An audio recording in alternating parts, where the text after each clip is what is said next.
उधर pink city की lifeline कही जाने वाली बीसलपुर डैम में पानी की आवक अभी लगातार जारी है। लगातार हो रही बारिश के चलते डैम में अब पानी झलकने लगा है, लेकिन जो रपट झलकनी चाहिए थी वो अभी 2.5 मीटर दूर है। हालांकि तेज रफ्तार से पानी आवने के चलते अब ये झलकने की उम्मीद पूरी है। सिंचाई विभाग के अनुसार जयपुर के लाइफलाइन बीसलपुर बांध के जलस्तर में 24 घंटे में 10 सेंटीमीटर की बढ़ोतरी हुई है। बांध का गेज सुबह 6 बजे 311.90 आरएल मीटर दर्ज किया गया। बांध की कुल भराव क्षमता 315.50 आरएल मीटर है और अभी भी बांध झलकने के करीब 2.5 मीटर दूर है। हालांकि बांध में पानी की आवक त्रिवेणी से हो रही है और अभी त्रिवेणी में पानी का बहाव 2.5 मीटर तक चल रहा है, जिसके चलते बांध में पानी की आवक लगातार जारी है।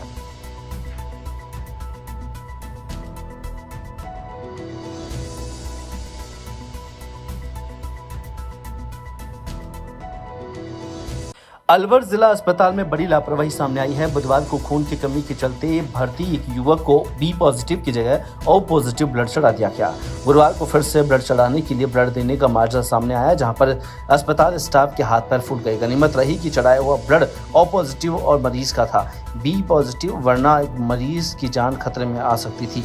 रैनी थाना क्षेत्र के भूतला कवास निवासी नरेंद्र मीणा को खून की कमी के चलते सामान्य चिकित्सालय में भर्ती सर्जिकल वार्ड में ले जाया गया, जहां पर उसे चिकित्सक ने ब्लड चढ़ाने को कहा। अस्पताल स्टाफ ने डोनर के लिए कहा तो नरेंद्र मीणा के साथ वहां मौजूद उसके जीजा हरिओम मीणा ब्लड देने गए। बदले में 1 unit O positive blood Narendra को लेकर चढ़ा दिया गया। माइंड बुखार चढ़ा था, उसके बाद में ब्लड कमी थी, 4.5 पाउंड था। फिर उन्होंने ब्लड के लिए बोला था, ब्लड चढ़वाने आए तो यहाँ पर मेरा सैंपल नहीं लिया गया और जिसका खून चढ़वाना था उसके वो जीजा जी थे हरिओम मीणा, उनका ग्रुप पॉजिटिव ओ पॉजिटिव था उनका ग्रुप। मेरा सैंपल नहीं लिया गया था और ओ पॉजिटिव चढ़ा दिया ब्लड। आज सुबह वापसी ओजू ब्लड चढ़ने के लिए सैंपल लेने आए तो सैंपल में बी पॉजिटिव बताया गया और इन्होंने कल ओ पॉजिटिव चढ़ा दिया। अब बी पॉजिटिव होने के कारण इन्होंने अब कुछ नहीं किया। फिर दोबारा नहीं चढ़ाया? नहीं, अब कुछ नहीं चढ़ाया। तो क्या लगता है आपको अगर ये रिएक्शन बन जाता तो? अब वो तो किया नहीं है, अब क्या करें। क्या गलती किसकी है? इनकी है, हॉस्पिटल वालों की। MTV स्पिट्सविला के फाइनल में पहुंची अजमेर की रूशाली यादव कहती है कि ट्रोलिंग को लेकर पहले परेशान हो जाती थी, लेकिन जब पता चला कि ट्रोल करने वाले स्कूल के बच्चे हैं तो अब इतनी केयर नहीं करती है। OTT प्लेटफॉर्म्स पर आ रहे एडल्ट कंटेंट को लेकर रूपशाली ने कहा कि इनके खिलाफ खड़ी हूँ। जरूरी नहीं है कि न्यूड कंटेंट से ही फिल्में चले। हालांकि वे बॉलीवुड में नेपोटिज्म का सपोर्ट करती नजर आई। रूशाली अपने को स्टार हर्ष अरोड़ा के साथ अजमेर आई थी। उन्होंने यहाँ मुंबई में अपने 5 साल की जर्नी को शेयर किया। रूशाली ने बताया कि जब 5 साल पहले मुंबई गई तो इतना कॉन्फिडेंट नहीं थी, धीरे धीरे यहाँ की लाइफ में ढल चुकी हूँ। सो बेसिकली हमारा एक शो है MTV स्पिट्सविला, जो MTV और जियो सिनेमा पे आता है और अब हम उस मुकाम पे पहुंच चुके हैं जहां पर अभी सेमी फिनाले है 10 को और 11 को फिनाले है।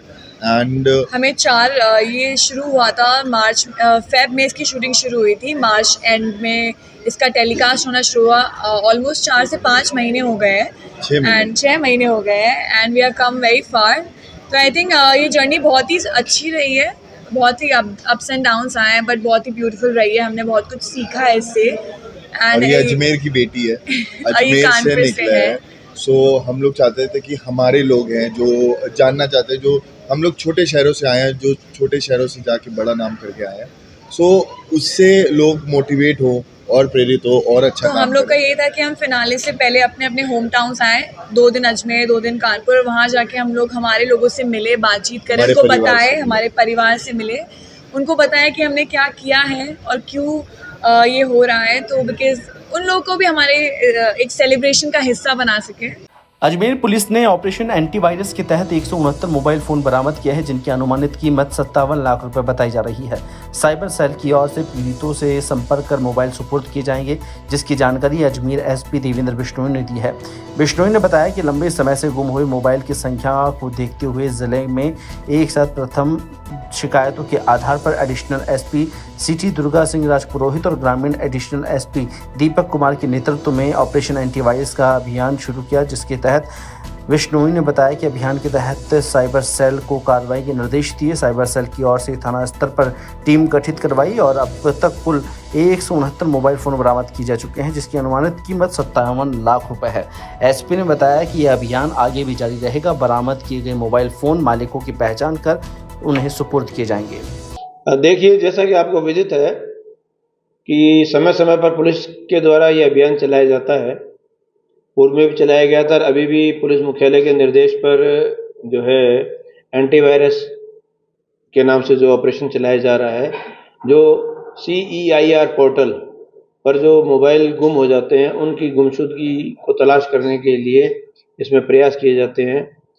इस सिलसिले में मेरे द्वारा मेरे निर्देशन में एडिशनल एसपी सिटी दुर्ग सिंह व additional SP rural Deepak Sharma व उनके थानों की टीम व साइबर टीम दुर्गेश के नेतृत्व में मिलकर ये सभी जो पोर्टल से जो मोबाइल गुमशुदगी जिनकी दर्ज होती है उनको ट्रेस आउट करना, जिस पर पूर्व में इसी साल 472 एक बार मोबाइल बरामद किए गए।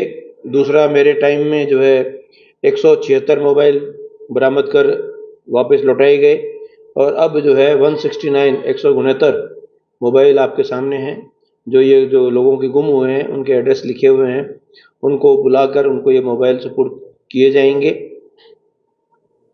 ये ज़रूरी भी है क्योंकि आज के युग में इसे मोबाइल कह लें, लैपटॉप कह लें, डाटा बैंक कह लें, कुछ भी कह लें, सब सूचनाएं इसके अंदर रहती हैं।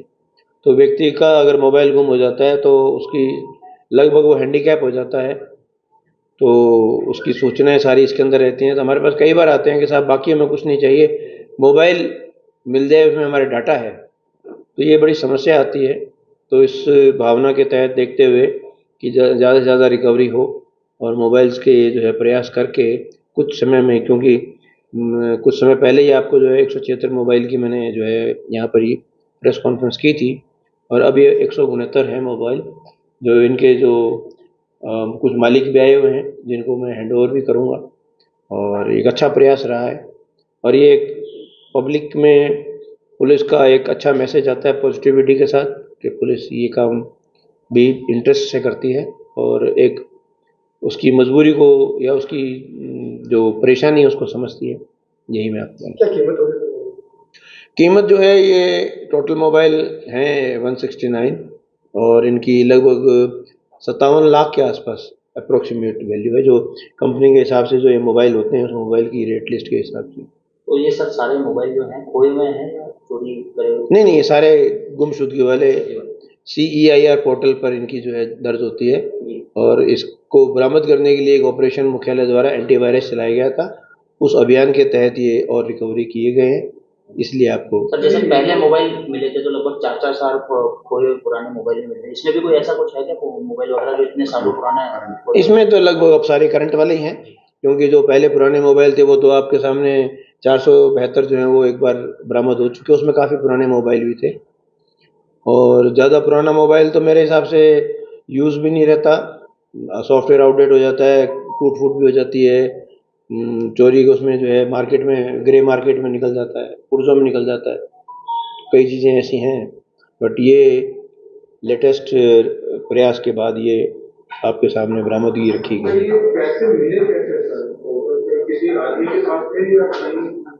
देखिए, जंगल में पड़ा तो मिल नहीं सकता है, तो किसी न किसी आदमी के पास ही वो संपत्ति, क्योंकि कहीं किसी को मिल गई अगले ने लौटाई नहीं, तो क्योंकि हमारे को जब हम ट्रैक डाउन करते हैं उस ट्रैक डाउन में किसी न किसी आदमी तक पहुंचते हैं तो वो मोबाइल वहाँ से रिकवरी होती है। भरतपुर के नगर निगम में जिला परियोजना अधिकारी और अन्नपूर्णा रसोई संचालक के साथ मारपीट का मामला सामने आया है। घटना के समय प्रभारी रैन बसेरों की जांच करने गया था, जिसे रास्ते में संचालक समेत 4-5 आरोपियों ने रोककर वारदात को अंजाम दिया। घटना के में घायल उपचार के लिए आरबीएम में भर्ती कराया गया है, जहां पर संचालक रसोई में फर्जीवाड़े की जांच रिपोर्ट दी जाने से नाराज था।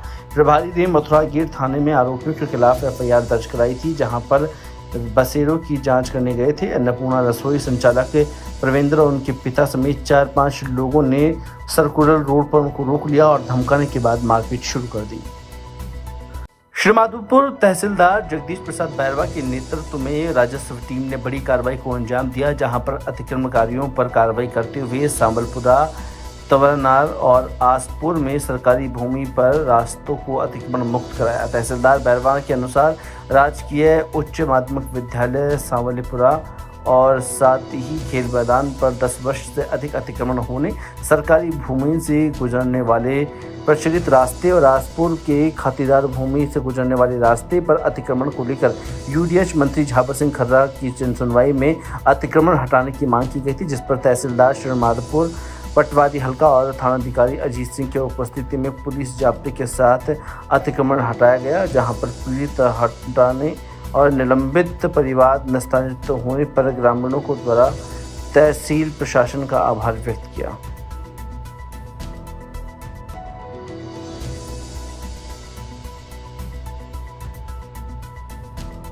अलवर जिला कांग्रेस कमेटी की ओर से अगस्त क्रांति दिवस के अवसर पर तिरंगा रैली निकाली गई और यह तिरंगा रैली नंगली चौराहे से शुरू होकर शहीद स्मारक कंपनी गार्ड पहुंचेगी, जहां शहीद स्मारक के गेट पर ताला लगा देखकर कांग्रेस जिला अध्यक्ष योगेश मिश्रा आक्रोशित हो गए। उन्होंने कहा कि आज अगस्त क्रांति दिवस का दिन है और ऐसे में प्रशासन को शहीद स्मारक के गेट का ताला खुलवाकर गेट को पूरा दिन खुला रखना चाहिए। उन्होंने आरोप लगाया कि शहीद स्मारक के गेट पर ताला खुलवाने के लिए उन्होंने प्रशासन को फोन किया, लेकिन प्रशासन की तरफ से कोई जवाब नहीं आया है। वहीं गेट का ताला नहीं खुला है। इसके बाद उन्होंने गेट पर लगे ताले को माला पहनाई और इस मौके पर कांग्रेस जिला अध्यक्ष योगेश मिश्रा ने बताया कि पूरे देश में जब अंग्रेजों का अत्याचार बढ़ रहा था, तब पूरे देश में कांग्रेस पार्टी के नेताओं ने एक आंदोलन चलाया और उस आंदोलन को उसी भारत छोड़ो आंदोलन का नाम दिया गया, जिसका अगस्त क्रांति से ही असर देखने को मिला। जो पार्टी अपने आप को देशभक्त कहती है, जो अपने आप को देशभक्त बताने का ढोंग करती है, जिसने आज़ादी की लड़ाई में उस पार्टी के किसी भी नेता ने अपनी अंगुली का नाखून तक नहीं कटवाया और कांग्रेस के नेताओं ने आज़ादी की लड़ाई में अपनी कुर्बानी दी, बलिदान दिया और देश को आज़ाद कराया। और सबसे बड़ा उदाहरण आज आप सारे पीढ़ियां हैं मौजूद हैं। हम कांग्रेस जन सारे मिलकर के अगस्त क्रांति दिवस पर तिरंगा रैली लेकर यहाँ आए हैं शहीद स्मारक पर। और शहीद स्मारक का राजस्थान की भजनलाल सरकार के अफसरों ने और नेताओं ने लॉक लगवा दिया ताकि शहीदों को हम नमन भी नहीं कर सके। लेकिन हमारे अंदर, कांग्रेस जनों के अंदर राष्ट्रभक्ति की भावना कूट कूट करके भरी है। अगर लॉक खोलते हैं तो ठीक है, नहीं तो हम तो बाहर से हमारे शहीदों को नमन करेंगे। लेकिन मैं आपको दिखाना चाहता हूँ, और जिस कदर गंदगियां हो रही है, आप देखो इधर ये पानी भरा शहीद स्मारक के आगे गंदा, कोई सफाई नहीं हुई, कोई झाड़ू नहीं लगी और ये पार्टी दम भरती है देशभक्ति का। मुझे तो ऐसा लग रहा है जैसे पार्टी देशद्रोही हो गई हो। और जो लोग बीजेपी की बात कर रहे हो तो देशभक्त और कांग्रेसियों को देशद्रोही साबित करना चाहते हैं। कांग्रेस ने देश को आजाद दिलाई थी और ये गेट खोले चाहे नहीं खोले, कांग्रेस पार्टी का एक एक कार्यकर्ता हमारे देश का अमर शहीदों के प्रति श्रद्धा सुमन अर्पित करके उनको श्रद्धांजलि देगा, हमारे शहीदों को नमन करेगा। और ईश्वर से हम प्रार्थना करते हैं कि हमारे शहीद जहाँ भी रहें उनका आशीर्वाद इस देश पर बना रहे। और ईश्वर से मैं एक प्रार्थना और करता हूँ, इन भारतीय जनता पार्टी के साथियों को सद्बुद्धि दे कि कम से कम शहीद इस अगस्त क्रांति दिवस के दिन तो शहीद स्मारक का गेट ये खोल कर रखें। टोंक में एसीबी की तकनीकी टीम जयपुर और भीलवाड़ा ने बड़ी कार्रवाई को अंजाम दिया है, जहां पर जिला उद्योग केंद्र के मुख्य प्रबंधक सुल्तान सिंह मीणा को ट्रैप किया गया है। वरिष्ठ सहायक अजय खंडेलवाल को और मामले में संलिप्त चार्टेड अकाउंटेंट को भी गिरफ्तार किया है। एसीबी की टीम ने 1 लाख रुपए की रिश्वत लेते हुए पकड़ा है। फिलहाल मीणा के आवास पर एसीबी का सर्च जारी है। सर्च ऑपरेशन में करीब 20 लाख रुपए नकदी बरामद की जा चुकी है। भीलवाड़ा एसीबी के उप अधीक्षक पारसमल के नेतृत्व में कार्रवाई की गई है, जहां पर सुल्तान सिंह मीणा के सिविल लाइंस स्थित आवास पर कार्रवाई जारी है। कार्रवाई से उद्योग विभाग में हड़कंप मचा हुआ है। उद्योग विभाग के कई और अधिकारी भी इसमें रडार में हैं, जहां 1 लाख रुपए की रिश्वत लेते हुए ट्रैप किया था। मीणा के आवास पर सर्च में अभी तक जो लाखों रुपए के कैश मिला है उसे एसीबी ने जब्त किया है।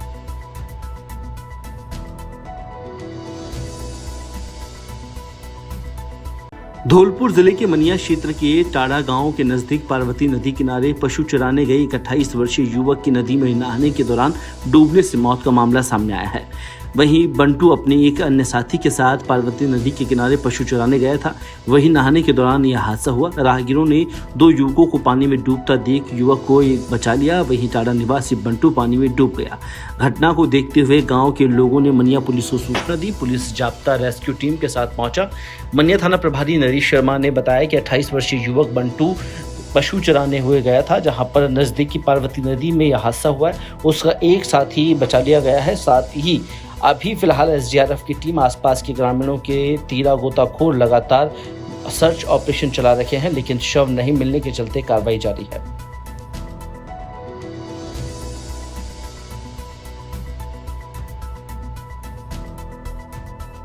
रैपिड एक्शन फोर्स 194 बटालियन की एक प्लाटून खेतली पहुंची, जहां पर उन्होंने पहुंचकर भौगोलिक सामाजिक आपराधिक मामलों की जानकारी ली।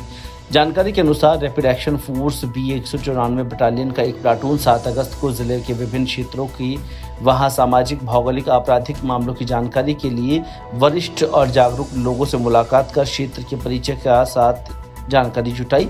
बटालियन के किशोर कुमार कमांडेंट के निर्देशन और ब्रजमोहन मीणा उप कमांडेंट के नेतृत्व में रैपिड एक्शन फोर्स के प्लाटून ने बहुताकला थाना प्रभारी धीरेन्द्र सिंह, कठूमर थाना प्रभारी संजय शर्मा और खेतली थाना प्रभारी महावीर प्रसाद से मुलाकात की। वहीं क्षेत्राधिकार में आने वाले गांवों में जाकर उनकी पूर्व में घटित घटनाओं के बारे में और संवेदनशीलता के बारे में जानकारी जुटाई। इस दौरान कई गांवों में फ्लैग मार्च और मोबाइल पेट्रोलिंग के साथ ही ग्रामीणों को शांति सद्भावना का संदेश दिया। हम जो है अलीगढ़ उत्तर प्रदेश से अलवर के लिए आए हैं कन्वेंशन एक्सरसाइज के लिए, क्योंकि हमारे 7 से 12 अगस्त को चलेगी। इसमें हम अलवर जिले के सभी थानों का दौरा करेंगे, वहाँ की भौगोलिक स्थिति, वहाँ के अपराधियों का रिकॉर्ड, पहले हुए कोई क्रिमिनल राइट्स या संभावित क्रिमिनल राइट्स की जानकारी लेंगे। इसके अलावा RF समय समय पर आपदा प्रबंधन का काम करती है। कभी कोई आपदा आ गई, बाढ़ जैसी स्थिति होगी या कोई आपदा आती है तो हम कम से कम समय में पहुँचकर जल्द से जल्द कार्रवाई कर सकें। इसके लिए हमें ये सब अभ्यास करने की आवश्यकता पड़ती है और हम ये रूटीन वाइज करते रहते हैं। लिहाजा जो भी डाटा होगा वो सारा हम यहाँ पे कंसोलिडेट करके और उसके अधिकारियों को भेजेंगे और फिर आगे की रणनीति तैयार की जाएगी। अलवर के उद्योगनगर थाना क्षेत्र के चोरेटी पहाड़ गांव में आपसी कहासुनी को लेकर 2 पक्षों में विवाद हो गया, जिसमें एक युवक के सर पर चोट लगी है। झगड़े का वीडियो सोशल मीडिया पर वायरल हो रहा है, जहां एक पक्ष के लोगों ने दूसरे पक्ष के लोगों पर लाठी डंडों से हमला कर मकान में पत्थर फेंककर घर का मकान और सामान तोड़ दिया है। जहां पर पीड़ित छोटू सैनी ने बताया कि उसका बेटा अमित गाँव में रोजाना पॉलिटेक्निकल कॉलेज में पढ़ने जा रहा था, वहीं नेहरू गार्डन में बैठा हुआ था। तभी वहां गांव के रहने वाले युवक विश्राम ने अमित को नेहरू गार्डन में बैठा हुआ देख लिया। इसके बाद विश्राम ने गांव में जाकर उसके परिवार और गांव वालों को कहा कि अमित अलवर पढ़ाई करने नहीं जाता है। इसी बात को लेकर विवाद हुआ और झगड़ा बढ़ने लगा, जिस पर विश्राम और उसके घर वाले लाठी डंडा लेकर अमित के घर आए और अमित और उसके घर वालों पर हमला कर मकान में पत्थर फेंके, जिससे उसके घर में रखा हुआ सामान टूट गया और पुलिस अब इस पूरे मामले की जांच पड़ताल में है।